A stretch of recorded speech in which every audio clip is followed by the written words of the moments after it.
Josh van Valkenburg-Gernert. I'm here with Jessalyn Shipp, women's golfer, senior. Thanks for joining us today, Jessalyn. Thank you. Just getting started, what was your life kind of like growing up? I know you grew up in Kansas City. Right. You have a twin sister. Mm-hmm. What was your life like growing up? What initially got you interested in sports? So just growing up, and I know we kind of talked about this earlier last year too, but my sister, so I have a twin sister, I also have a younger sister, and we are all pretty close, and my dad had played golf, so when we were young, we would always go out to the driving range that was in our neighborhood and just kind of hit balls, mess around. So that's kind of where that started, and then since we always had each other, we always had people to go practice with, and it just made it more fun. And yeah, we just kind of grew into golf through our family members playing golf, and then being able to go with each other and kind of have a friendly competition between the three of us. We were always, for tournaments and everything, within 1 or 2 or 3 strokes of each other all the time. So how close in age is the non-twin? She is 3 years younger, so she's a freshman in college this year. So you pretty much went to high school together, at least for a little bit. Yep. All three of you. And so how close did that make you? Obviously, I'm sure your twin are super close, but what about the younger sister? She always tagged along for everything, as younger siblings do. And so it was always the three of us doing everything, at least golf related. Because the golf program at our high school was actually pretty small until the three of us got there. And then it kind of started gaining more people. But we always, all three of us, would go out and practice or whatever together, so. Yeah. Did you play any other sports, when you were younger besides golf, or was it pretty much your whole life? Up until the summer before high school, I did play softball, but I was a lot better at golf, obviously, than I was at softball, and so that kind of guided how we went in high school.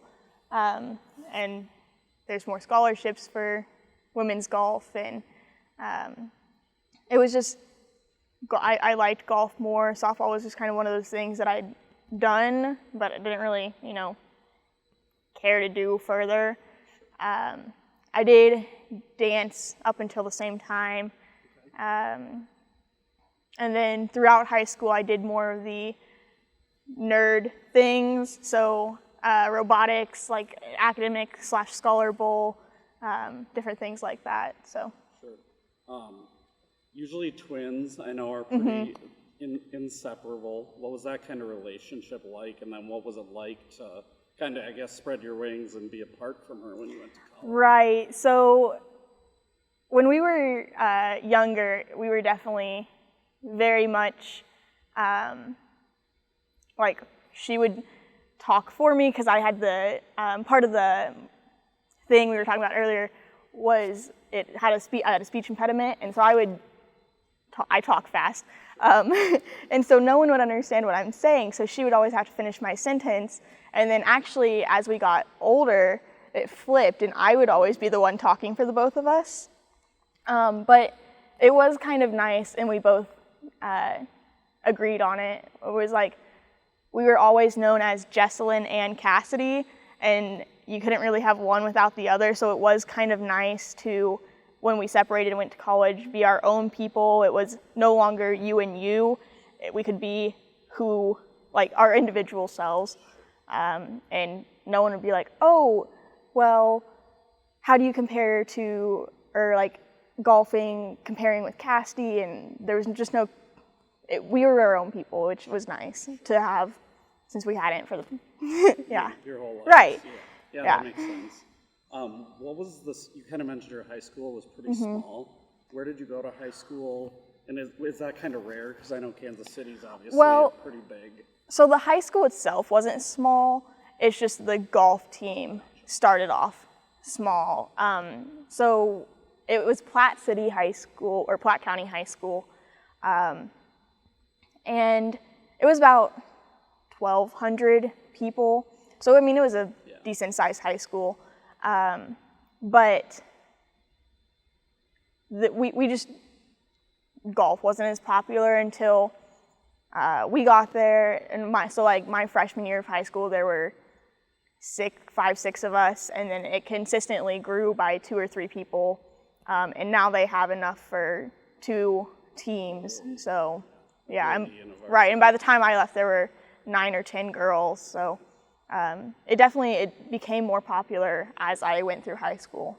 Sure. What kind of successes did you have, either individually or as a team, while you were there? So individually, I was a state qualifier twice.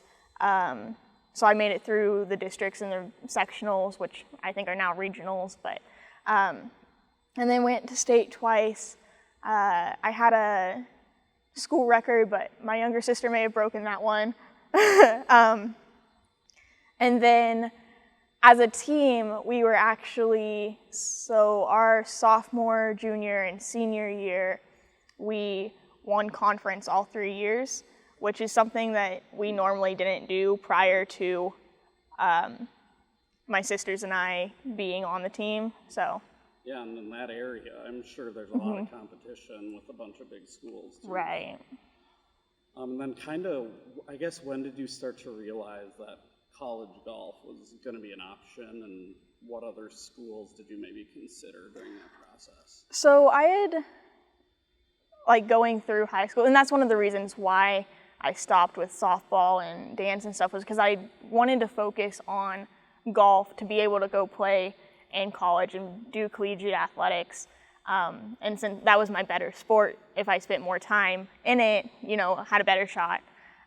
So that's actually the hard part, because there's not a whole lot that had both biomedical engineering and women's golf. It's definitely starting to increase as it becomes more popular, but my senior year of high school, freshman year of college, it was definitely still very new.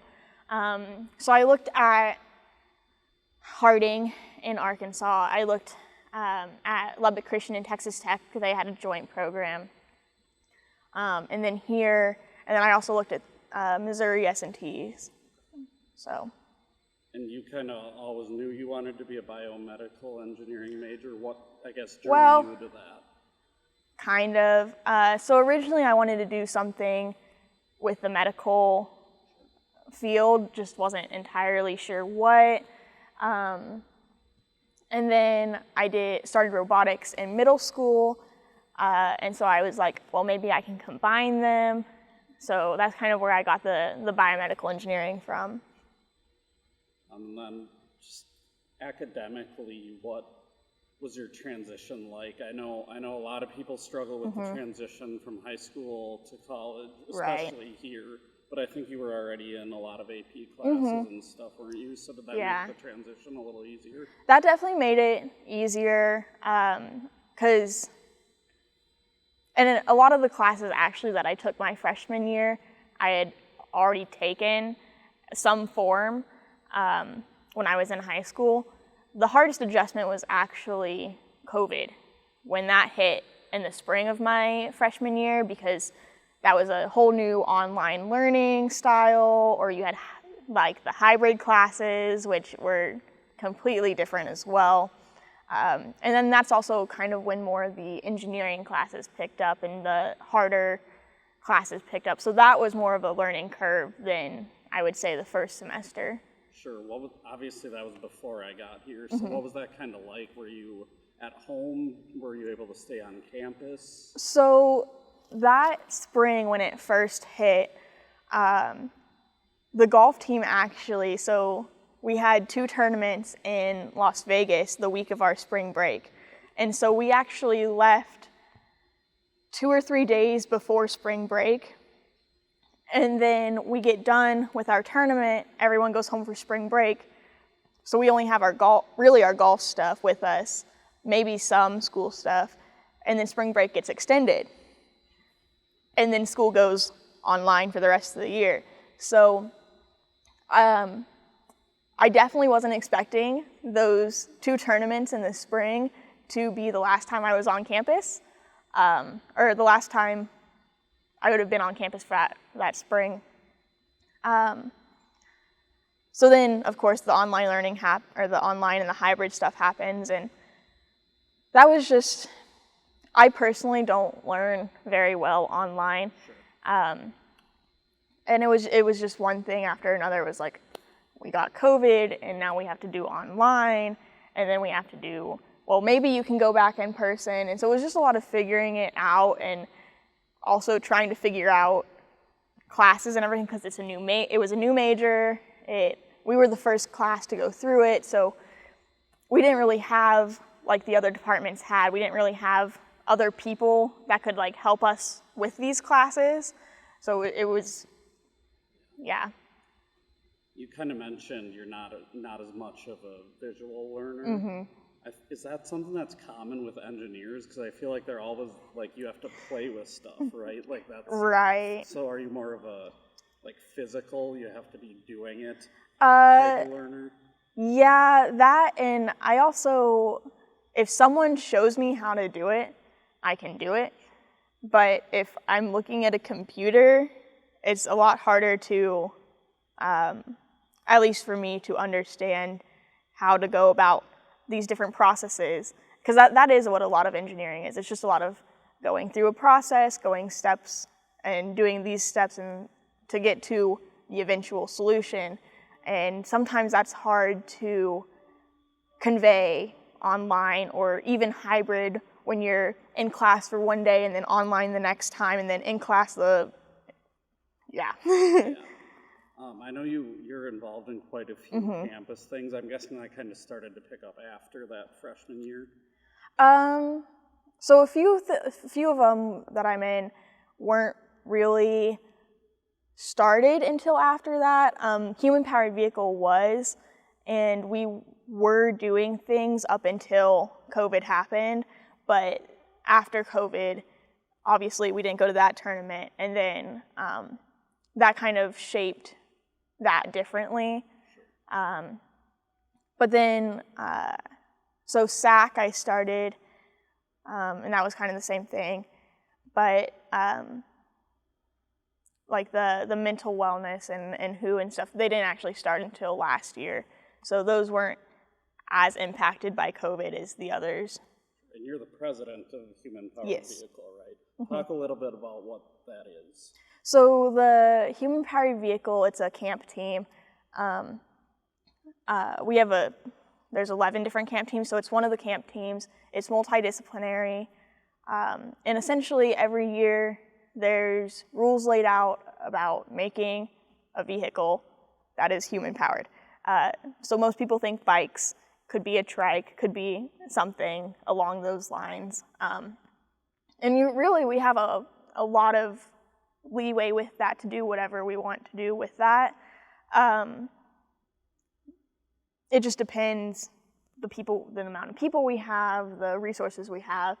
So last year, 2 years ago, we made a bike that minimized the stress and strain on the rider. So by keeping the steering closer to you, you're not exerting as much force on the wrist, especially if you go over like bumps or whatever in the road. And that is actually part of the competition, was there is different terrain parts that you have to go through. So it would have been less force and less strain on the body, which then in turn would help with the carpal tunnel and things like that. But this year, actually, there's an electric component to it, so we can have an electric assist. We have ideas on how to do that, but we also might make a switch to human-powered NASA rover. So we're kind of deciding between that right now of which path we want to go down. So you basically, do you have a certain amount of time to kind of build it? Are there restrictions on, and then go and compete? Right. So yeah. So we get everything in like the beginning of the school year, and then we can design and everything. And the competition in previous years had been sometime in April, but this year the overarching, like the group, ASME, has put it up to the schools on what they want to host. So there's one human-powered vehicle tournament, and it happens to coincide right with finals. Oh, no. And it's the only one so far, and it's in Virginia, which is like 24 hours away, so it's just not feasible right now. That kind of sucks. Yeah, but they're battling the whole COVID thing, because the past few years it had been online, and now they're trying to get back in person.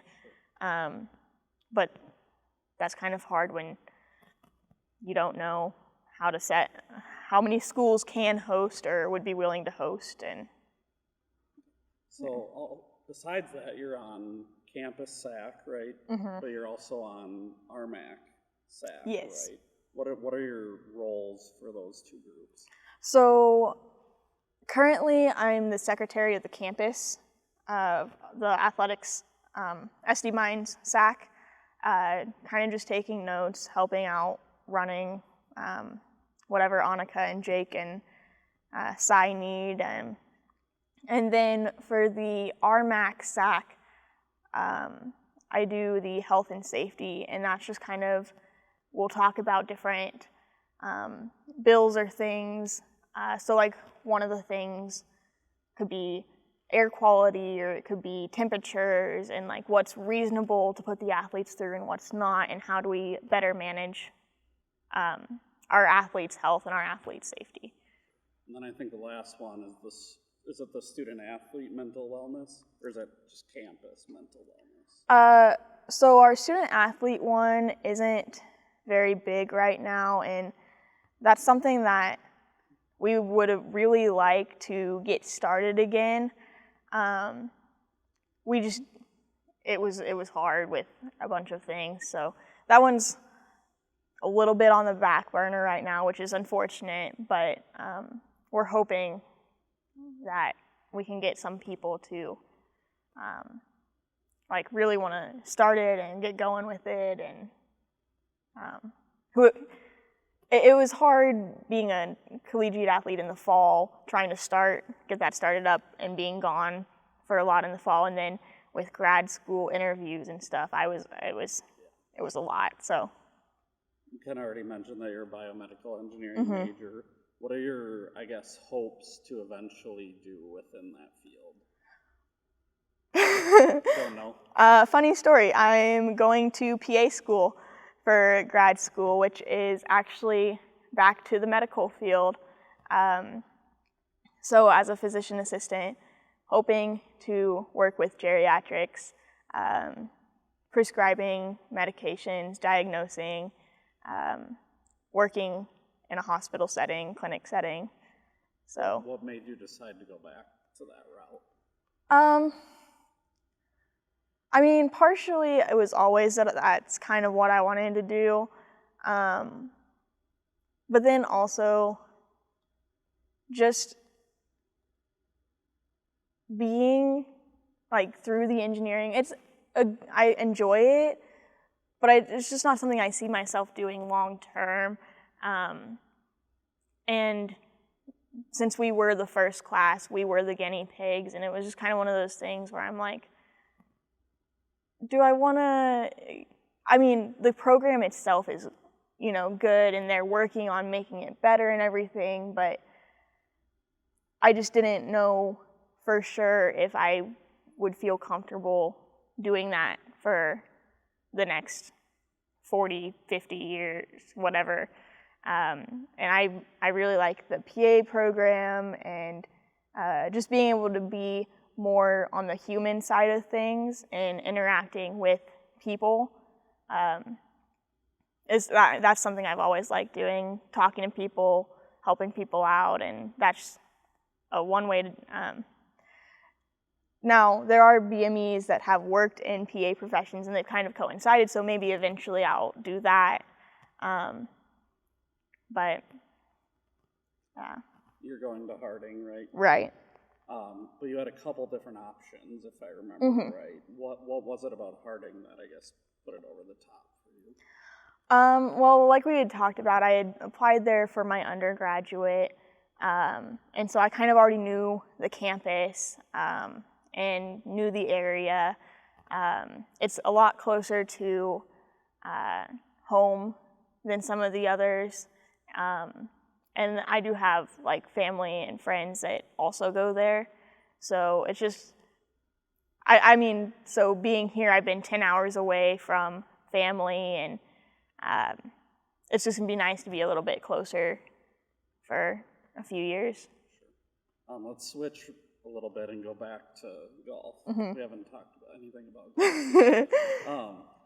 You've basically competed in just about every tournament for Right. 4 years now, maybe 5 years. Is it 4 or 5? 4. 4. Okay. What has it kind of been like to see the growth in the program from, where it was your freshman year to now? I mean, somebody's setting a record almost every tournament now. Right. That's really nice. My freshman year, we had on average 5 people that could go to a tournament.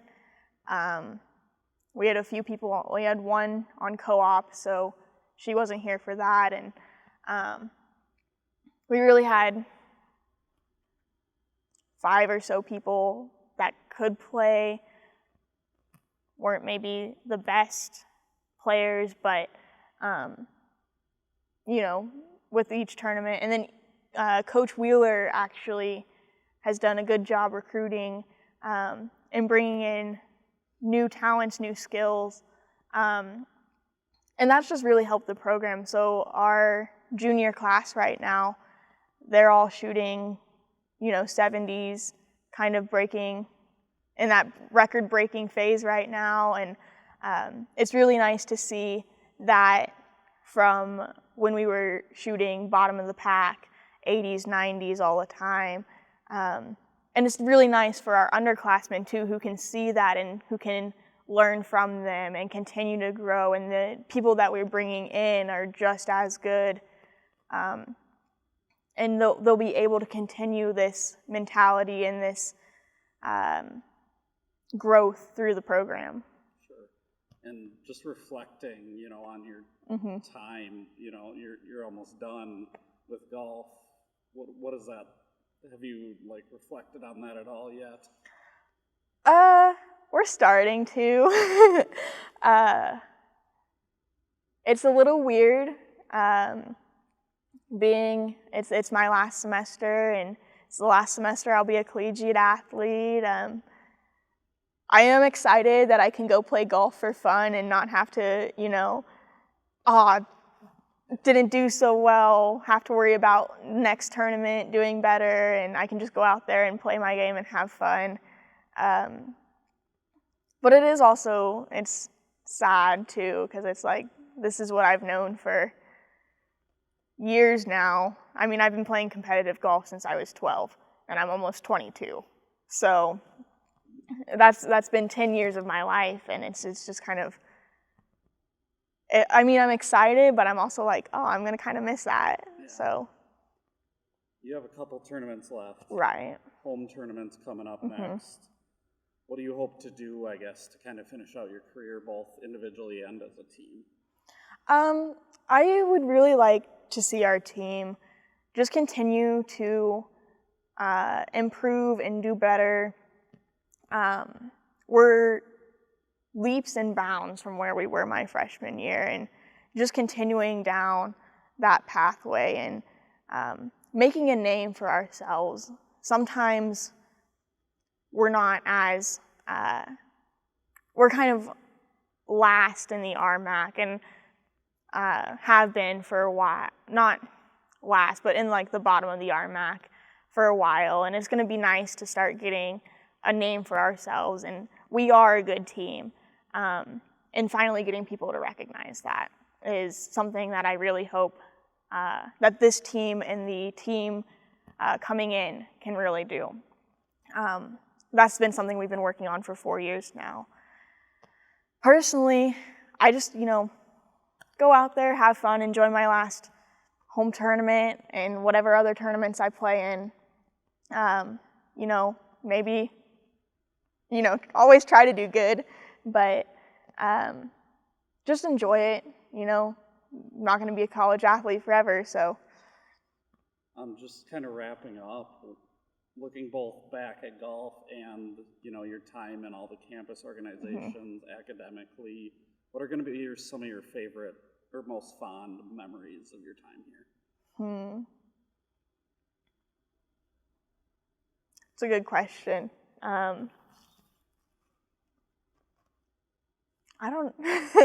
That's a really hard question. I would say for golf, for sure, just being able, going on those conference tournaments and playing and just being with the team and everything.